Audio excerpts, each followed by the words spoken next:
Bom dia a todos. É, é uma grande alegria estarmos reunidos novamente.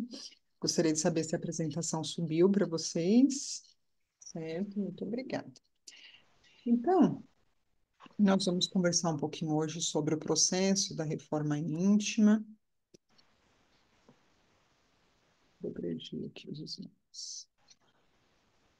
No Evangelho segundo o Espiritismo, no capítulo 11, né, nós aprendemos que na origem da criação, o homem só tem instintos, né?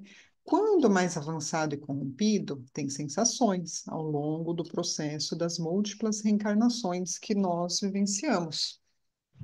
Conforme nós vamos aprendendo, e quando instruído e mais depurado, obtemos também a oportunidade de estagiar nos sentimentos, né? Nos variados sentimentos que podemos vivenciar em nossos corações. Sendo que o ponto mais avançado desse sentimento é o amor. Então, isso nos dá a ideia de um processo contínuo de automelhoria e autoburilamento, né? Como se nós fôssemos uma obra de arte em construção, né? Uma escultura que vai aos pouquinhos se moldando, aparando as arestas, se melhorando, para que possamos ser a nossa maior obra, né? Aquilo em que podemos realmente atuar. E o Espiritismo nos ensina, lá no livro Céu e Inferno, tem um capítulo que chama o Código Penal da Vida Futura, né? Nos fala que precisamos nos atentar muito em relação ao que observamos de ainda necessário ser melhorado em nós mesmos, né? As nossas dificuldades morais, as nossas imperfeições, elas geram sofrimento para as pessoas que convivem conosco, né? Temos dificuldade de convivência, de exercitarmos naquilo que podemos melhorar um pouquinho mais de paciência, um pouquinho mais de tolerância. E como consequência, para cada imperfeição do espírito, há um sofrimento que lhe é consequência, né? E isso não é difícil de observarmos. Conforme nós melhoramos, melhoram também os nossos relacionamentos. As pessoas que convivem conosco desfrutam de uma convivência mais harmoniosa, menos conflituosa, com mais indulgência, com mais tolerância. Então, nós somos convidados a observarmos em nós mesmos as várias nuances de dificuldades morais, classificadas em sentimentos, que são necessários serem burilados, né? Como o egoísmo, os ciúmes, o orgulho, a inveja. E dentre esses, um em especial que o encarnado ainda tem muita dificuldade, que é o apego.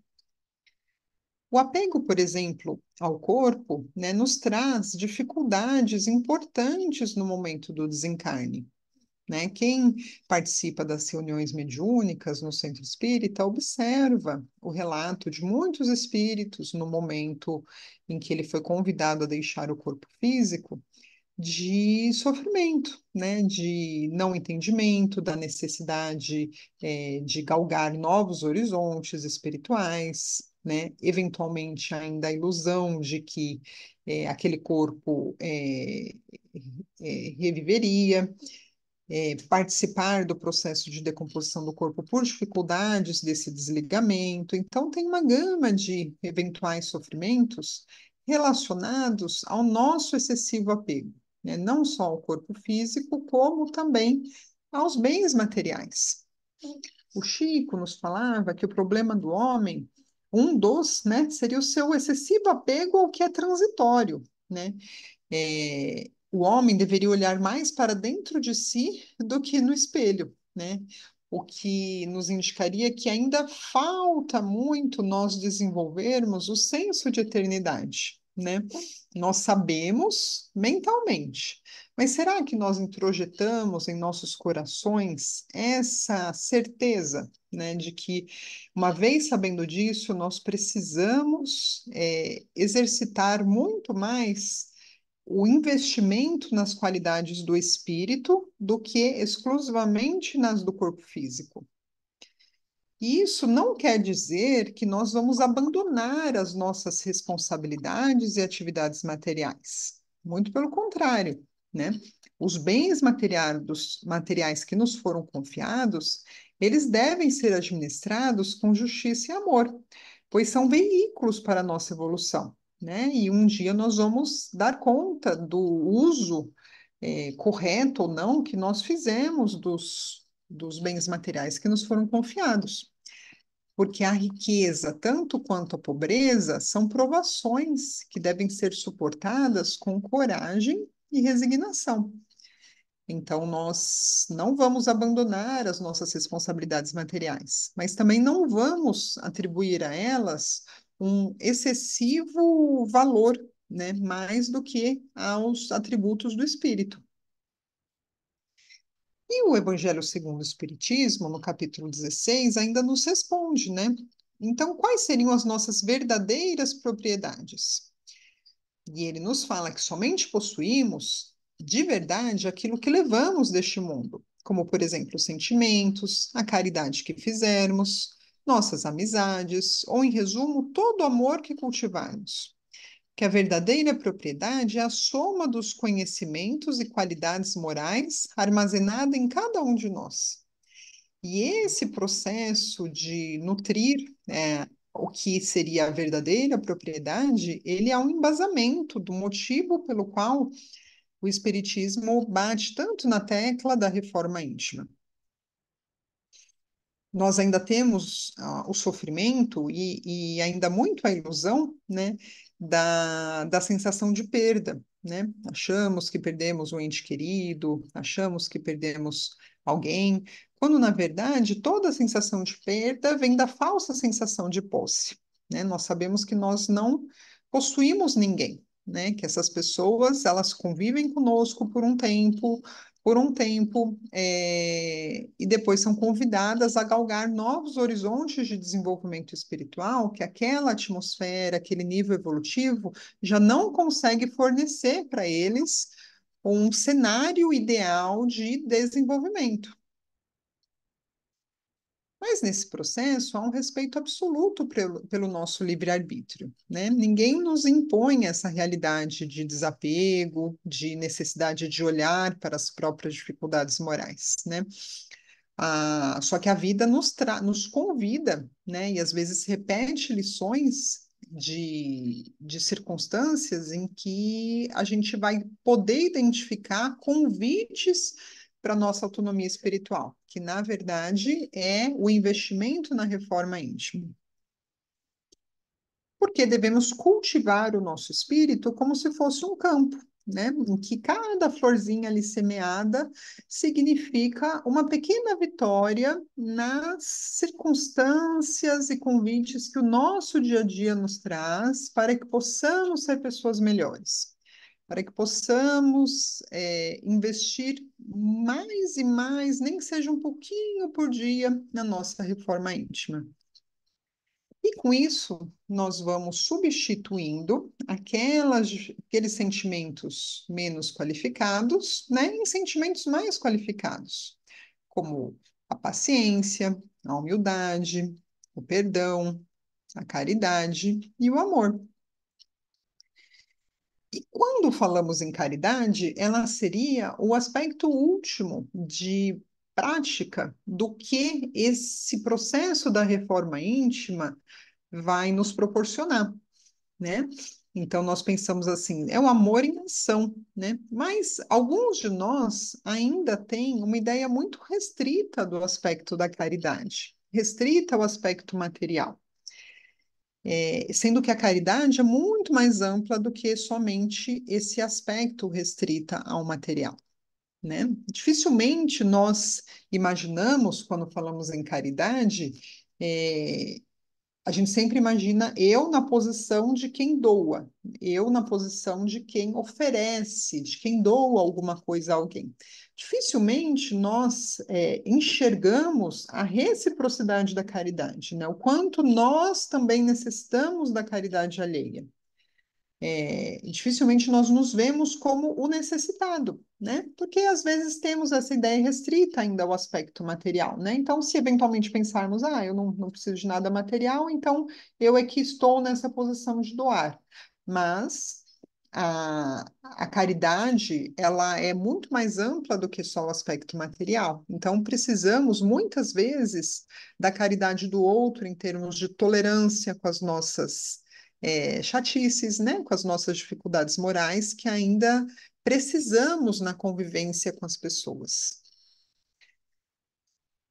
Isso porque devemos exercitar a visão de reciprocidade desse processo, né? A reciprocidade do dar e receber, né? Como a árvore frutífera, né? Que recebe os melhores cuidados do agricultor e oferece ao agricultor os seus frutos, né? Porque a lógica da vida é a doação, né? E essa árvore, ela entrou na dinâmica da reciprocidade, assim como nós deveríamos fazer. Mas será que para ajudar eu preciso ser perfeito? Né? Será que eu preciso já estar totalmente burilada dos meus sentimentos negativos ou aqueles que ainda não são tão qualificados? O que será que teria acontecido se Jesus tivesse escolhido discípulos perfeitos, né? Ele poderia, na época que ele encarnou, ter escolhido uma legião de anjos, de espíritos muito mais evoluídos, para serem os seus 12 apóstolos, né? Mas será que isso geraria em nós um processo de identificação, né? Um processo de que o mestre, mesmo Simão Pedro não sendo perfeito, mesmo ele sendo turrão, mesmo ele sendo teimoso, o mestre estava lá do lado dele, pescando com ele, almoçando na casa dele, investindo nele, né? Nós nos identificamos muito com essa paciência infinita do mestre, esse investimento dele em nós, né?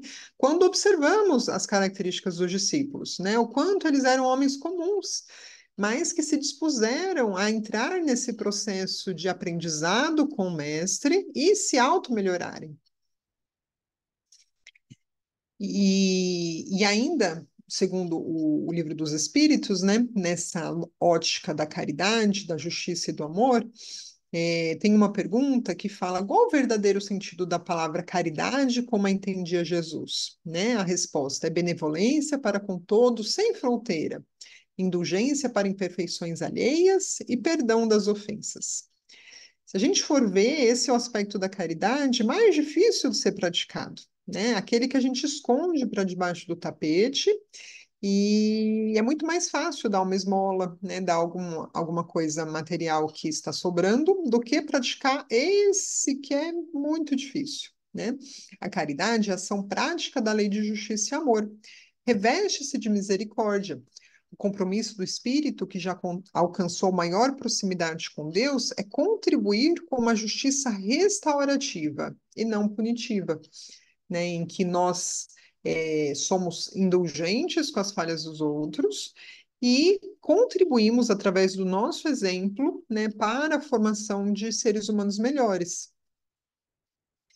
E nesse aspecto, eu gosto muito de lembrar a história da mãe do André Luiz, né, em que ela nos dá uma aula de perdão e de caridade, ou seja, do amor em ação, né?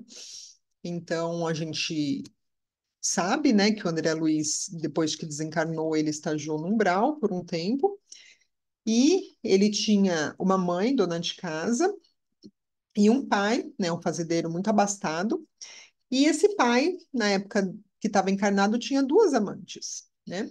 Todos desencarnam. O André Luiz, depois de um período, é socorrido do nosso lar. A mãe do André Luiz vai para uma colônia espiritual mais evoluída que o nosso lar. E o pai do André Luiz fica no umbral com as duas amantes, depois que todos desencarnam, né? E o André Luiz, depois de mais instruído, ele tenta ajudar o pai, né? Tenta. Daí um dia ele está conversando com a mãe dele, ele fala: Mamãe, não tem jeito, papai não quer, ele não está muito ligado com aquelas duas moças, ele não consegue ser socorrido, né? Nem elas.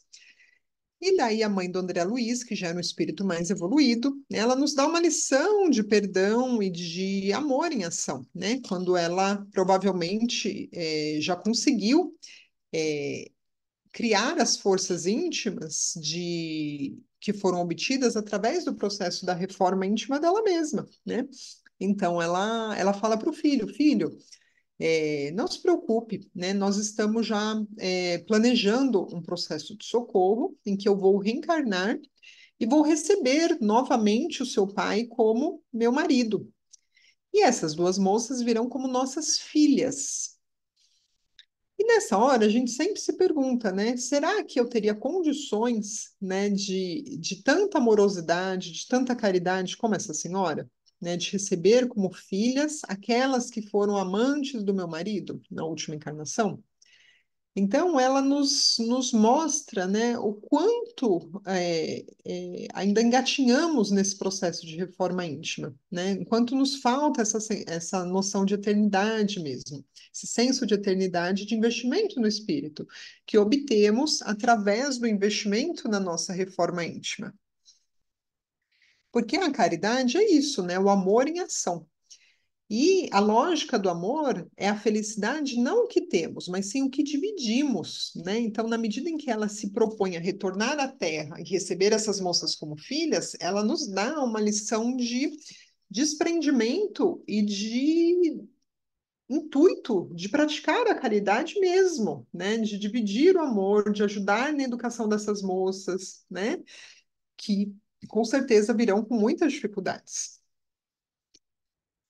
E esse é o propósito da doutrina espírita para a humanidade, né? Em que nós vamos investindo nosso tempo, nosso esforço, né? Eu gosto de sempre comparar o processo da reforma íntima com uma maratona, né? Não é uma corrida de curta distância.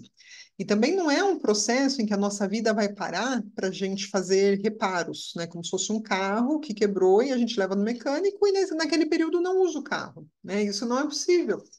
Porque a nossa vida continua acontecendo, né? É como você fazer um reparo no avião com o avião em voo, né? Então você não tem como parar o avião para fazer os ajustes necessários. Nós temos que enxergar nas circunstâncias do dia a dia os convites para que possamos exercitar essas virtudes tão necessárias em nós mesmos. E para isso contamos com o tempo e o esforço. Aqueles que se esforçam mais conseguem melhorar num tempo mais curto, né? Aqueles que se esforçam menos precisam de muito mais tempo para evoluir, mas também evoluirão. E temos, para nossa sorte, né, a presença amorosa e contínua do nosso mestre, que continua, assim como um pastor, guiando as suas ovelhas, né, guiando os nossos espíritos nesse processo de automelhoria, né? E quando eventualmente pensarmos, né, que não dá mais tempo, lembrarmos que o amor cobre uma multidão de pecados, né? E que podemos sim começar hoje e nos automelhorarmos, porque a reforma íntima nada mais é do que um convite para a nossa autonomia espiritual, né? Em que vamos engatinhar e aprender a andar com mais responsabilidade para sairmos da posição de crianças que estão recebendo, e passarmos à posição de adultos que também têm condições de doar e contribuir para a evolução dos nossos irmãos com menos idade espiritual. É isso, muito obrigada e foi uma alegria conversarmos.